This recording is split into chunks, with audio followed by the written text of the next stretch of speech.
Shalom saudara yang dikasihi Tuhan.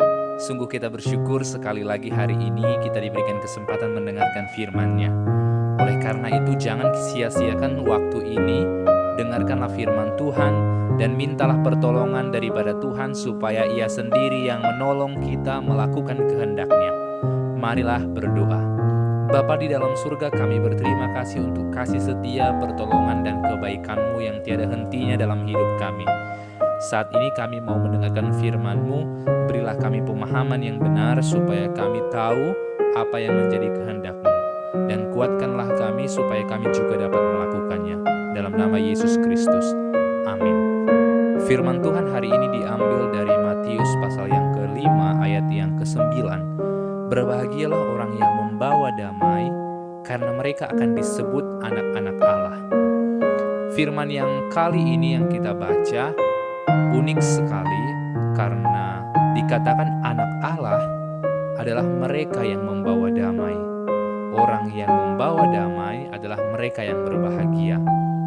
Maka ketika kita melihat di dalam terjemahan yang lain, kata membawa damai ini disebut juga seorang yang membuat damai atau peacemaker, atau dalam bahasa yang lain juga disebut sebagai orang yang mendahului membawa damai, orang yang mendahului memberikan damai itu kepada banyak orang, sehingga merekalah yang disebut sebagai anak-anak Allah.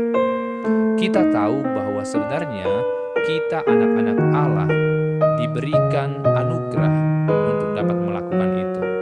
Pada dasarnya kita telah jauh daripada Allah karena kita berdosa. Tetapi orang yang percaya kepada Yesus Kristus diberikan anugerah sehingga kita dapat percaya dan dapat membawa damai itu. Ketika kita melihat dalam Galatia pasal yang ketiga ayat yang ke-26, di sana dikatakan bahwa sebab kamu semua adalah anak-anak Allah karena iman di dalam Yesus Kristus. Sehingga kita yang disebut sebagai anak Allah ini dikarenakan kita memiliki iman kepada Yesus Kristus sebagai anak Allah yang tunggal. Kita percaya kepadanya sehingga kita disebut sebagai anak Allah. Sungguh adalah sebuah kebahagiaan ketika kita disebut sebagai anak Allah. Sama seperti anak yang bebas masuk ke dalam rumah bapaknya, maka kita pun adalah anak yang telah diberikan kemampuan untuk masuk ke dalam kerajaan Allah. Bukan karena kita anaknya, bukan karena kita membuat kita sebagai anak, tetapi Allah menjadikan kita sebagai anak. Awalnya kita musuh Allah, berdosa terhadap Allah, diusir dari hadirat Allah. Kini kita telah menjadi anaknya, kembali dan dibawa kepada hadiratnya. Maka orang-orang yang telah menjadi anak Allah bisa menjadi orang-orang yang membawa damai. Tetapi ada juga orang yang sudah percaya kepada Yesus tetap tidak mau membawa damai itu. Maka sesungguhnya mereka tidak membuktikan apa yang menjadi identitas mereka. Mereka adalah anak Allah, tetapi mereka tidak membawa damai itu. Maka mereka perlu dipertanyakan, apakah mereka sejatinya adalah anak Allah atau tidak. Oleh karena itu, ketika kita juga melihat di dalam Yakobus pasal yang ketiga, ayat yang ke-18, kita di sana akan menemukan bahwa sebenarnya firman Tuhan berkata, dan buah yang terdiri dari kebenaran ditaburkan dalam damai untuk mereka yang mengadakan damai. Orang yang percaya kepada Yesus Kristus ditaburi firman Tuhan atau kebenaran itu, dan kebenaran itu yang akan membawa kita untuk memberikan damai kepada banyak orang. Kita tidak akan mungkin bisa berdamai dengan banyak orang kalau kita sendiri tidak diberikan damai oleh Tuhan. Karena pada dasarnya setiap manusia ingin mencari keinginannya. Coba bayangkan jika semua orang berada dalam tempat yang sama, tetapi mereka semua masing-masing ingin mencari apa yang diinginkan hatinya. Tidak ada kesepakatan, tidak ada kerjasama, tidak ada kesatuan hati. Semua pasti kacau. Tetapi orang yang ditaburi oleh firman Tuhan pasti akan mencari perdamaian. Bukan hanya mencari, tetapi pasti juga ingin membawa damai itu, mendahului memberi damai kepada banyak orang.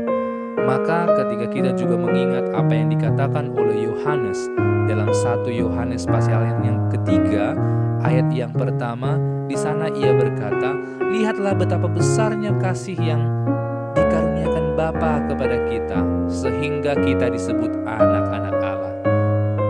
Kita ini disebut sebagai anak Allah, dan itu karena kasih karunia Tuhan. Oleh karena kasih karunia Tuhan itu yang begitu besar bagi kita, kini pertanyaannya, maukah kita membawa damai juga kepada banyak orang? Atau kita malah menjadi batu sandungan bagi mereka? Atau karena kita menjadi banyak kekacauan, atau karena kehadiran kita orang tidak nyaman? Maka harusnya orang yang percaya, orang yang ditaburi firman Tuhan, pasti mereka akan membawa damai itu. Oleh karena itu, pikirkanlah, kamu disebut sebagai anak Tuhan. Kamu telah diangkat menjadi anaknya. Pikirkanlah, maukah kamu membawa damai? Maukah kamu memberikan damai itu kepada orang lain? Maukah kamu bersatu dengan orang lain yang tentunya bersatu dalam kebenaran? Jika iya, maka kamu adalah orang yang berbahagia. Orang yang berbahagia adalah mereka yang membawa damai, karena mereka disebut anak-anak Allah. Amin. Bapa dalam surga, kami bersyukur untuk firman-Mu hari ini. Tuntunlah kami untuk membawa damai-Mu itu, supaya kami benar-benar membuktikan kepada dunia bahwa kami adalah anak-anak-Mu. Terima kasih telah mengangkat kami sebagai anak-Mu. Ajarlah kami untuk terus sama seperti kehendak-Mu. Dalam nama Yesus Kristus. Amin.